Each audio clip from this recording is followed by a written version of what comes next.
Carlinhos, você foi conquistado pela educação, você sentiu gosto. Desde aquele momento com o Capitão Asa, eu acho que eu peguei um pouquinho do Capitão Asa também, viu? Eu me lembro Um tiquinho, acaba. E quando ele te disse, então, que para você entrar naquele helicóptero, você tem que estudar. Ali já batia alguma coisa, então, ali deu um toque em você. Ali me deu um toque. Inclusive, eu tenho um grande amigo, ele está em Minas Gerais, que é o Marco Guedes, que era aluno junto comigo nessa escola, e eu cheguei até a comentar com ele.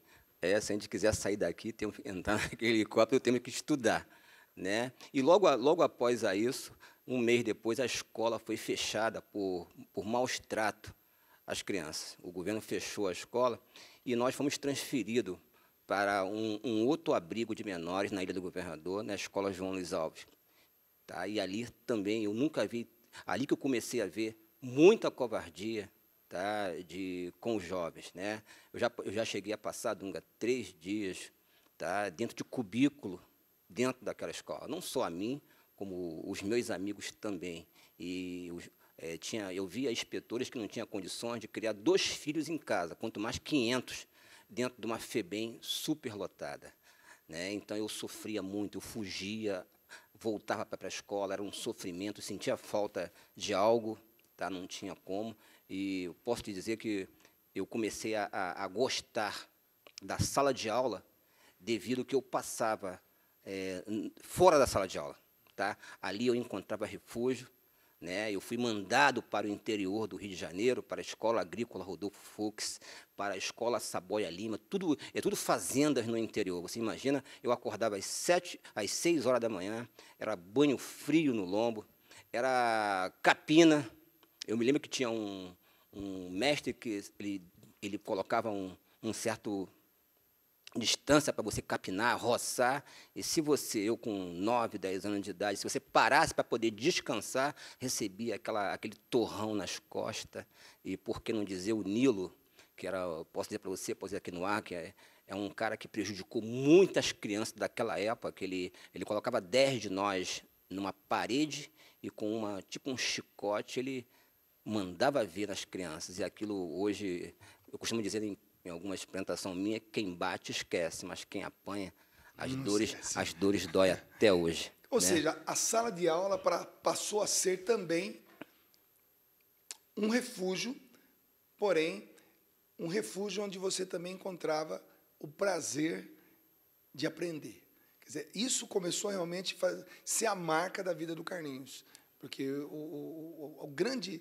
Nós sempre temos um ponto na nossa vida que nos faz dar essa guinada, a querer ser alguém.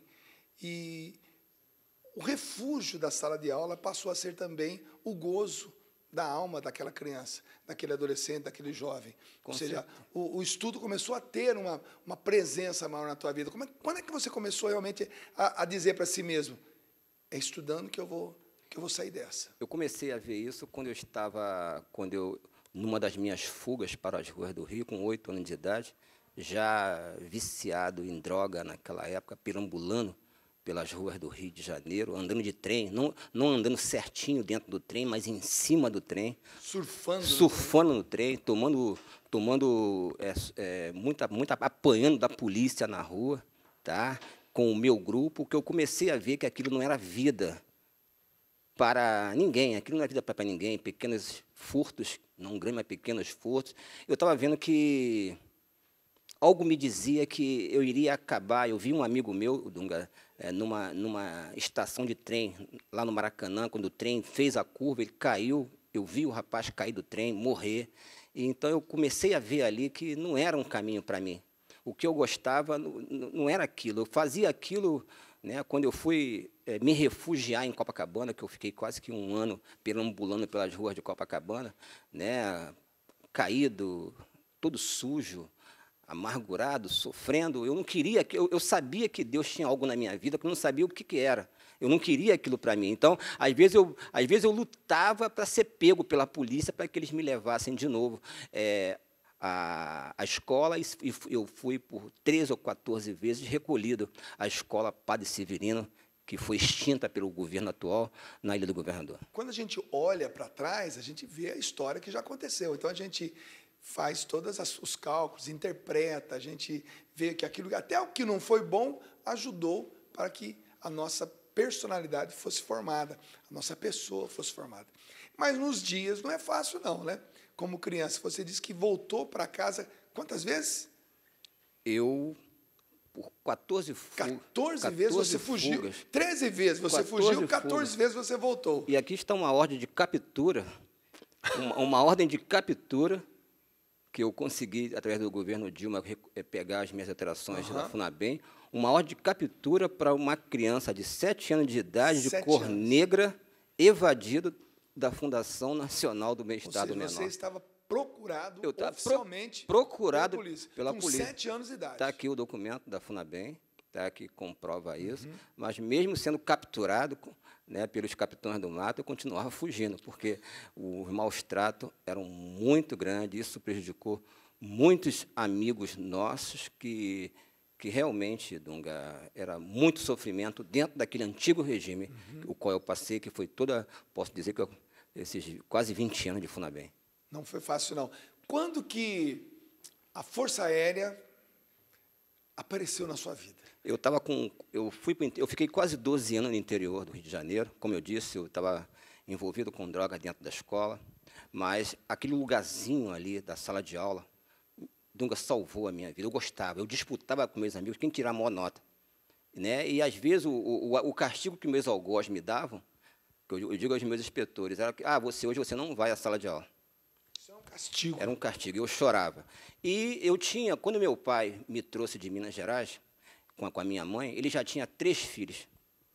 Esses 3 irmãos meus já estavam na FUNABEM, posso dizer, quando eu vim ao mundo, porque eu não conhecia eles. E eu, com 17 anos de idade, pensando que eu estava sozinho no mundo, largado, drogado, né, sofrendo, a minha autoestima sempre esteve muito abaixo do meu pé dentro da escola. Eu nunca recebi uma palavra de estímulo positivo dentro da FEBEM, que eu andava com cabelo black power, o meu herói era quem usava, desculpa, mas o baseado maior, né, aquele andar de malandro, eu ia conseguir o quê na vida? Muitos dos inspetores diziam, esse aí é bandido, esse aí ele vai ser a coisa mais ruim que parta. Mas eu ia, às vezes, para o mato, tá, chorar, e tudo que me dizia ao contrário, algo dentro de mim me dizia que eu ia conseguir, que eu ia sair. Um dia eu ia fazer 18 anos. E um dia eu recebi uma comunicação que tinha uma senhora me procurando no Rio de Janeiro. Há mais de 10 anos. Essa senhora que estava me procurando, eu entrei na FUNABEM com um nome e na minha certidão era outro. Ela estava me procurando pelo aquele nome. E eu fui ao Rio conhecer essa senhora.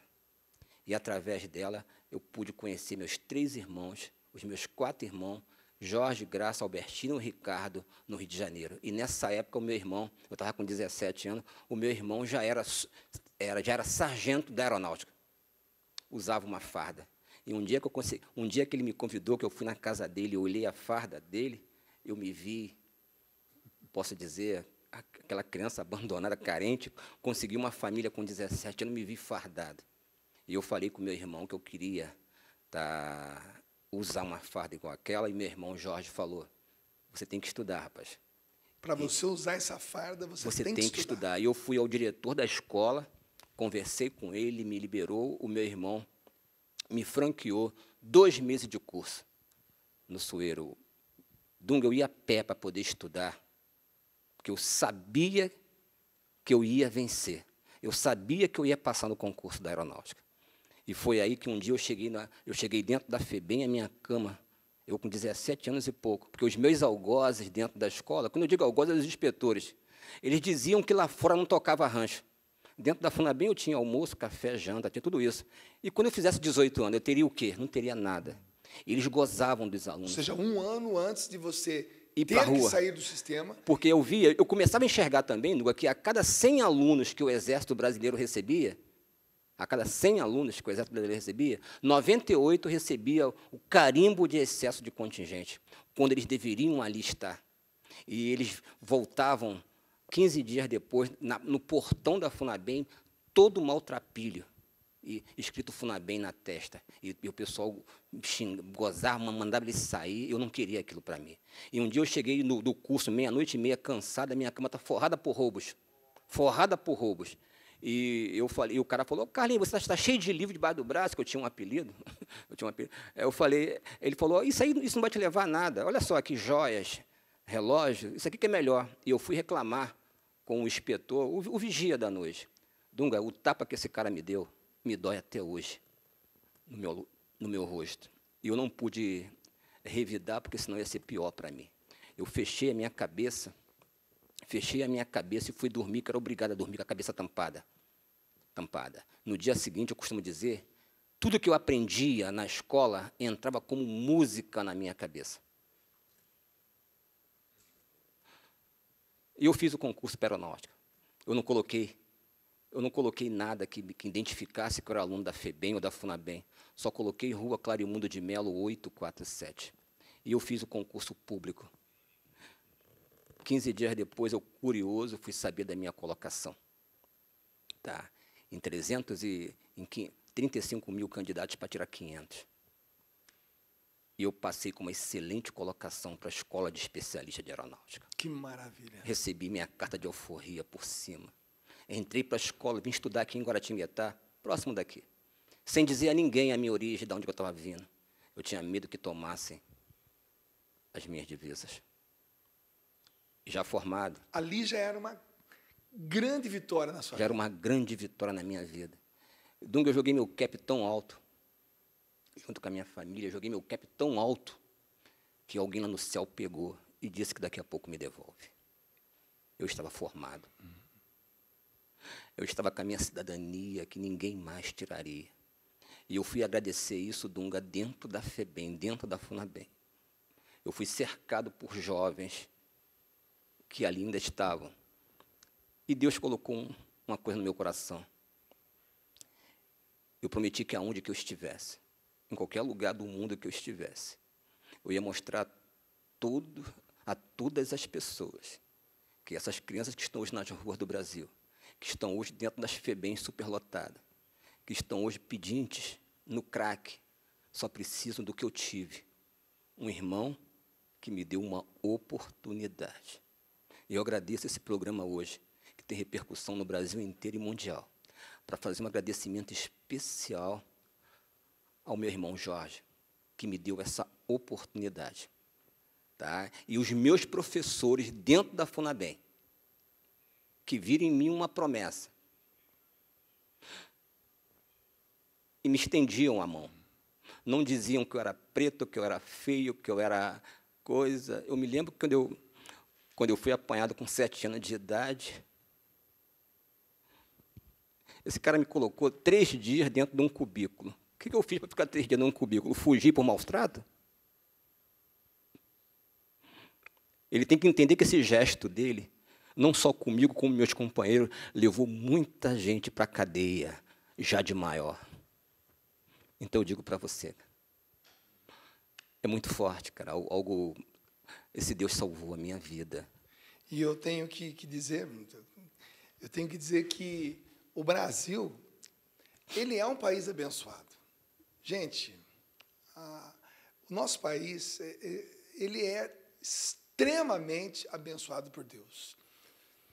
Quando a gente viaja, e na condição de missionário, a gente acaba viajando muito, muito mesmo, né? Dentro do Brasil, fora do Brasil, em missão. Meus amigos, espalhados por esse Brasil afora, são testemunhas da grande quantidade de vezes que eles me convidam para passar um final de semana, as férias, vem para cá, vem descansar, e eu sempre digo para eles, olha, a gente vai se encontrar de novo em alguma missão, em algum encontro, dentro de um ginásio, dentro de um estádio, dentro de um colégio, de uma igreja. Eu voltaria aqui, se Deus quiser, muitas vezes. Então, conheço mesmo o Brasil, conheço mesmo muitos países de ir em missão, né? Não de passear, mas de estar lá, de atender jovem, de ouvir jovem. E eu sei, o Brasil é maravilhoso. A única coisa que falta, uma das únicas, claro que falta saúde bem feita, falta infraestrutura, falta muita coisa, saneamento básico, mas a educação.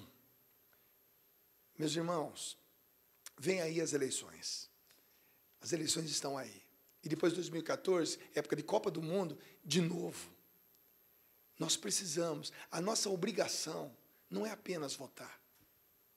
Ah, votei, cumpri minha obrigação. Não misturo religião com política. Agora eu tiro meu time de campo. Não, não é assim. Não é assim. A nossa cidadania tem que ser exercida, cobrando, acompanhando, pedindo, para que o nosso país ofereça aos nossos jovens a educação. Nós não podemos fugir da nossa responsabilidade. Está aqui um grande exemplo de alguém que fugiu 13 vezes da FEBEM, da FUNABEM, e foi recolhido. Uma criança com 7 anos, com pedido de prisão, né, que estava foragido. Tragam de volta para o sistema. Mas que hoje é um vencedor. E venceu por quê? Porque teve acesso à educação. A educação no nosso país tem que ser prioridade.